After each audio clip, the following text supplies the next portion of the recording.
heading to Disney on another snowy afternoon here in Western New York on the shores of Lake Ontario. Now, today I'm supposed to be in Florida enjoying the sunshine, and that didn't happen. And I'll explain that in just a moment. First, let's talk a little bit about trip insurance because it's very timely right now. Whenever you go on a trip, you should spend just a little bit more and get the trip insurance just in case something unforeseen happens. I learned this lesson 5 or 6 years ago. I had a cancer diagnosis just before we were going to spend the summer in Florida, and nobody would refund our money. So things worked out. We made an emergency trip to Florida anyways. It wasn't ideal.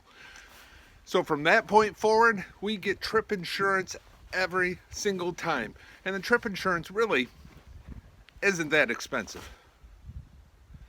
Now on this particular trip, however, we're saving for the house. So, thinking about it a little bit, I said, let's save some money and not buy the trip insurance. We know we're going to go. We know we want to go. We're going to make it happen. And we didn't buy the trip insurance. Huge mistake. Always get trip insurance. It's not that expensive. Just do it. So we show up at the airport Saturday morning because we're supposed to fly to Florida on Saturday. And there's a huge ice storm and our flight gets canceled. So we got it rebooked. We're rebooking it now. We're gonna fly out early Sunday morning. The plane takes off like at 6 a.m. We gotta get to the airport at 4 a.m. It's crazy, but we're gonna make it work. So we say, hey, let's get to bed early so we can get up early and get to the airport. After we go to bed, we get alerted that our Sunday flight is canceled. Now, kind of makes sense because the hub for Southwestern is shut down. The planes aren't in the right locations. So our plane isn't going to show up on time. In fact, they said the ice storm was going to continue in Baltimore until about 7 a.m. on Sunday, and our flight was 6 a.m. So, no flight. And now this is Saturday night. We have no flight, and we have a $600 car rental, $600 hotel rental that we can't get refunded. We got $1,200 there on the line. If we had trip insurance at that point, I would have just said cancel it. We'll go in the April break. But we can't do that. Too much money's on the line. We called Southwest to get things reordered. I say we because I mean us and everybody else who had their trip canceled during the February break vacation. So, how long do you think we sat online before we could talk to a human? 4 hours. 4 hours on hold. So we finally talked to a human, and they got us on a plane on Monday, flying out of a different upstate New York city. But at least we're going to be in Florida on Monday. We wanted to be there on Saturday. At least we'll be there on Monday. Now, to kind of compensate this a little bit, we're going to extend it. Instead of flying back on Thursday, we're going to fly back on Friday. That gives us a little more time, but not the full amount of time we wanted. The downside is it's an extra expense because now we got another day of hotel, another day of car rental. If we had just taken out the insurance, this wouldn't be an issue. Oh, but wait, there's more. There's another snowstorm coming in on Monday.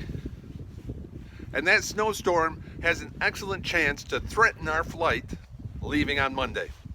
So there's a chance we're going to drive to another Western New York city and be stranded there during the snowstorm. Just get the insurance. Just get the travel insurance. heed my advice. Now these trips, if you're planning to go to Florida, these trips to Florida are essential and you need to budget for them. And yes, they are very expensive. You add up the plane tickets and the hotel and the rental car and everything else. They're expensive trips and you need to budget for them. But they are so important because you need to look at the neighborhoods and look at the areas that you're thinking about buying in. You may, at the end of the day, end up buying a house sight unseen. But at least you should generally know what the area is like.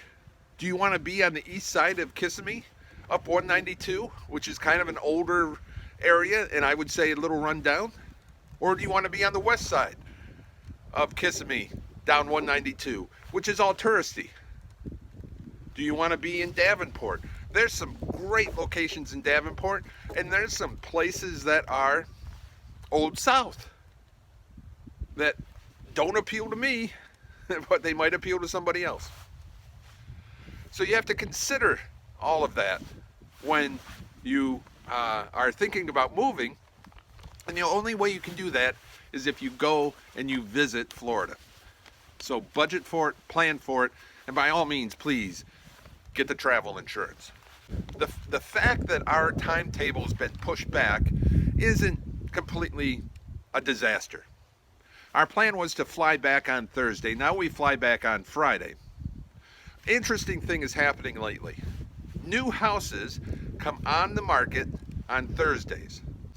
Now we are building in Florida, but we want to look at existing houses too, just in case there's a better deal.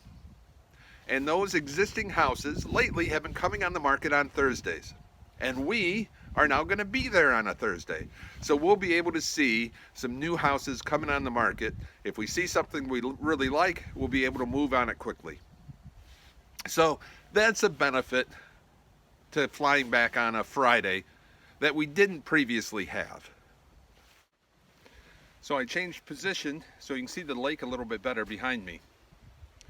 And right now it's about 10 degrees Fahrenheit with wind chill, which is around -10 Celsius. And that's it for today's update. Key message, remember the trip insurance. Okay, I don't know if the camera can pick this up or not, but if you look out there, you can see it snowing over top of the lake.